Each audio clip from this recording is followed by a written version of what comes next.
Hi, I'm Stewart Spinks and welcome to episode 146 of my podcast, Beekeeping Short and Sweet. It's February, still cold, still grey outside, but the days are lengthening and you can almost see the start of the new season. But wait, there's still jobs to do and bees to check.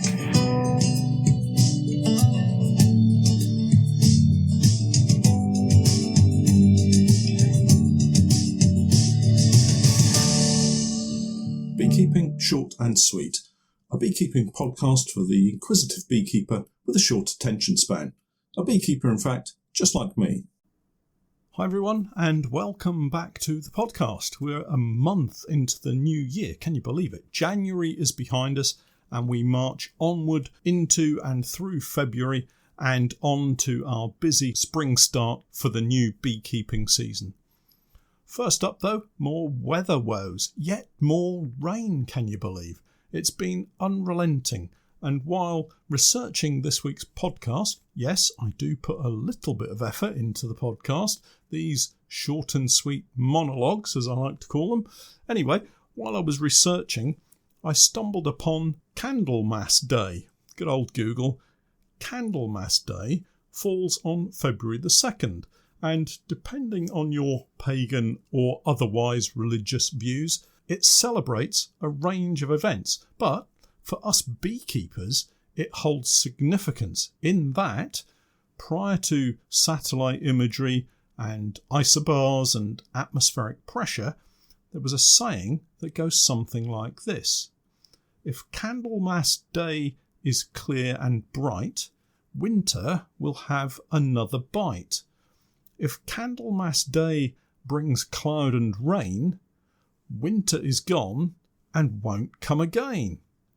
Well, I don't know about where you lovely folks live, but here in Norwich we had grey skies and at times some fairly heavy rain on February the 2nd. So it's official, no more wintry weather, and I can start queen rearing probably in a week or two. Seriously though, it would be nice if we don't get any significant cold weather events from now through to the start of the season, although I do like to think that when we do get an icy blast, it kills off a few more bugs that would otherwise survive and trouble our bees. I guess us beekeepers are never really happy, are we? We want a nice cold spell, but not too long, and if you could please keep the roads clear and not waterlog the tracks to my apiaries, that would be very nice too. I'm not too sure if I hold to the old saying. I do tend to rely more on science than science fiction. That said, I've been listening to a brilliant series of books. I know I digress, but anyway, a brilliant series of books by a writer called Tad Williams.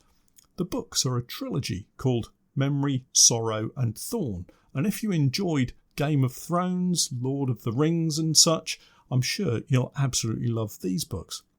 Anyway, back to the weather. Still cold and grey outside, and snow showers predicted for me here over the weekend. I'm not sure what happened to that rhyme really. Just a week or two ago, predictions for a late repeat of The Beast from the East were around as well, so we'll have to see if winter is gone and won't come again. Just in case you missed the slight tongue-in-cheek comment, no, I won't actually be queen rearing in a couple of weeks, so please don't start queen rearing for yourselves. Not just yet anyway. What I will be doing is continuing with the preparations for the coming season. I have to say, things are looking quite calm above the surface. The unit here in Norwich is full to the ceiling with boxes full of frames ready to go out to the apiaries. To be honest, a lot of them were left over from last year and we never actually got them onto the colonies, but I like to convince myself that I've been working really hard to prepare for the new season. I do have a couple of pallets of honeypore hives to build, but the beauty of these poly hives is they just glue and push together. I actually pushed one together yesterday, and I even considered whether it was in fact necessary to glue them all together. Such was the perfect fit of the joints. I am going to glue them together before you send me your comments. Better to be safe than sorry, I say, and believe it or not, but I actually think it's a task that I'm quite capable of doing myself. Then, of course, they'll need painting. I have a socially distanced team all ready, and of course we have the spray gun, which will make the whole task super quick and a little more fun for whoever gets the short straw for painting. That is, of course, as long as we're able to, with the whole COVID situation and taking the lockdown as seriously as we can. It actually hit home personally late last night when I got a message from my sister saying that my brother-in-law had been taken into hospital with a positive test result. People, we really have got to take good care of ourselves and each other. Of course, for most beekeepers, it's not a huge problem in terms of preparations for the new season. We're generally a self-isolating bunch anyway, which is why being able to chat with you all via the podcast, social media and Patreon is so very good. Do keep the comments coming, and if you have any issues, drop me a direct message or get in touch via my website, norfolk-honey.co.uk. If you're only running a couple of hives, I suspect you're all over your preparations for the new season, but there are still things to look out for. Have you actually got enough kit for the coming season based on your plans for how you want the season to pan out for you? Remember, foundation can always be in short supply, particularly at the various times that we need it during the season. Do you have enough? Is your bee suit in good repair? No holes for sneaky little workers to squeeze through? Oh, I have so much still to do. If you're a beginner beekeeper and this is your first overwinter period with your bees, stay calm, feed fondant and be patient. If you need fondant, get yourself over to my website and check out the Zucan range. My bees love it, especially the Apipasta fondant with the added vitamins. I know you can make up your own fondant, but this stuff has been specifically prepared to give the bees the very best support through the winter and into the spring. There's a link in the podcast notes, of course. Go take a look. If you're only just starting out in beekeeping this year, congratulations! It's going to be so exciting for you. To help you, this year for the first time, I'm looking at running a season-long series of Zoom meetings designed just for first-time beekeepers. If you're getting your first beehive and bees this year, then this is the very best place to get advice. Places will be limited, so do look out for more details in the next few weeks. For anyone yet to order bees for this year, time is running out. Bees are likely to be in short supply, given the current ban on the importation of bees from the EU other than queens. The situation may well change, but currently it's queens only as I understand it. For those of you unfamiliar with buying bees from online retailers, it tends to be that they buy in what's called a package of bees, either with or without a queen. These are usually around 1.5 kilos in weight and are enough bees to get a nucleus colony up and running quite quickly. The best thing to do is to ask where the bees are coming from, and if you can, buy an overwintered nucleus of bees. These will be much stronger and will gallop away in the spring. If in any doubt about what to expect, do take a look at the National Bee Unit's Buying Bees fact sheet. February is a calm month generally for us. Although that doesn't mean there's less work, things are not do it today urgent. That happens from late March onwards, but for now it's jobs, well, that need attention but that won't result in colonies swarming. It is a month where urgency is required in terms of checking and feeding some colonies though. Again, for the beginners out there, when I say checking, I don't mean inspecting. Simply hefting the hive, that's to say lifting the back of the hive and testing the weight, feeling for any that are really light or perhaps counterintuitively really heavy.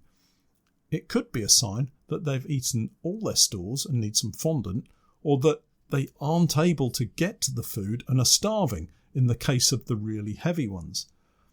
These hives need a little more investigating and detective work, but it's not a job that can be left. It needs a quick check regularly through the winter. And what's not to enjoy about having a drive around the apiaries and getting a little fresh air? That is, as long as you can dodge the rain or snow. If you do find any colonies that are dead, they need to be dealt with immediately, If nothing else, block the entrance so other bees can't get in to rob it. I know this may seem like a waste of food stores, with other colonies potentially benefiting from food that's now available in an otherwise empty hive, but the risks of disease transmission are too great. It might not be that the dead hive has anything wrong with it, but if several other hives find it, there will be a mass rush to get at the stores, and you'll have workers from different colonies mixing in close proximity to each other, potentially passing on pests and disease. It's just not worth it. Get it cleared away at the earliest opportunity and cleaned out as quickly as you can. Otherwise, you'll end up with exactly what I discovered with Pete this week, a box full of wax moth and not much else. They'd made so much damage that they'd eaten completely through the box and left it looking like a Swiss cheese. This is one of the few issues with polyhives compared to wooden ones, but it is my fault. I have to get into these boxes immediately and clean them out. Then there wouldn't be this issue. Talking of issues, and changing the subject for a moment, I'm reminded of an unusual problem that I had this week, namely water in my truck. I could hear a sloshing sound, and for a couple of days I thought I must have left a bottle of water or something in the cab under the seat. Having emptied and cleaned out the cab, the noise remained, and it was a real puzzle. I was on the point of taking it to the local garage and thought perhaps, I could have one last check to see what on earth was going on underneath. Remember, I don't have the best of hearing, so I started to think I was imagining things. I clambered under the side of the truck and was shining the torch at the underside of the chassis and all those other bits that you can see under a truck, things that still remain a mystery to me. Anyway, as I was searching, a drip of water hit my face, and I realised it was coming from the underside of the cab body and the outer side. The water seemed to be inside, I guess it's the sill section. Now Ford obviously knew this to be a problem in the Ranger pickups, because what I then noticed was a little rubber plug pushed into the underside of the sill. I grabbed my pliers and gave it a yank, and it was like turning on the tap. Water poured out. I then spotted another bung further along the same sill. I pulled that out, and yet more water poured out.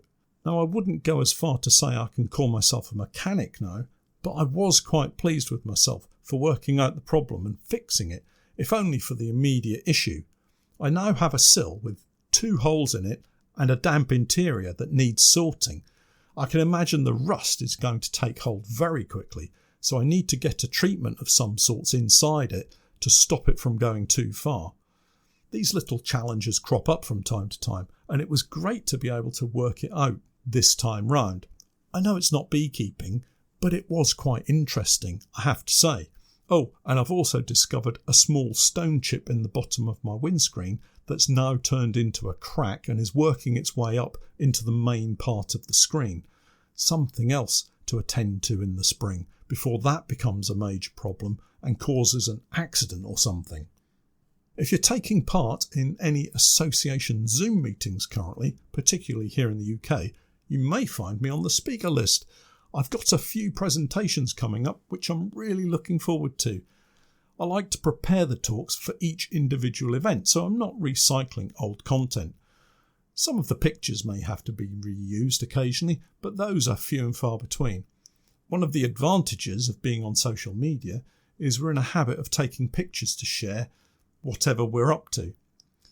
I'm not sure I'll have any spare time once the season gets going, but it's always nice to chat with beekeepers from around the UK at these Zoom meetings. The other fun session we had last week was the microscopy session, which we filmed and popped on Patreon. I was amazed to see just how well some hazel pollen from a couple of years ago had held up, and during my visit to Brunel Microscopes at that time, I gathered up some pine pollen as well, which took staining really well and produced some excellent images. If you haven't tried microscopy as yet, I would certainly recommend it. The images of the pollen in particular are simply stunning. So, just to recap for this week, get out and check your hives, no inspections, just hefting, and add fondant where you feel they might need it. Add it anyway if you're feeling a little nervous, and you'll sleep better at night. Remove any dead colonies and get them cleaned up so you can reuse the equipment with confidence and know you've done all you can to reduce the spread of disease. And if you can't move it immediately, get the entrance blocked up. Finally, if you hear sloshing noises in or around your car, either check your sill for water ingress or look out of the window. Your sat-nav might have taken you down the wrong turning and you're floating in a river. Well, that's all the wise words from me this week. Fondant is of course available from my website, and all links to the interesting parts of today will be available in the podcast notes. I'll be with you again next week, but for now, I'm Stewart Spinks, and that was Beekeeping Short and Sweet.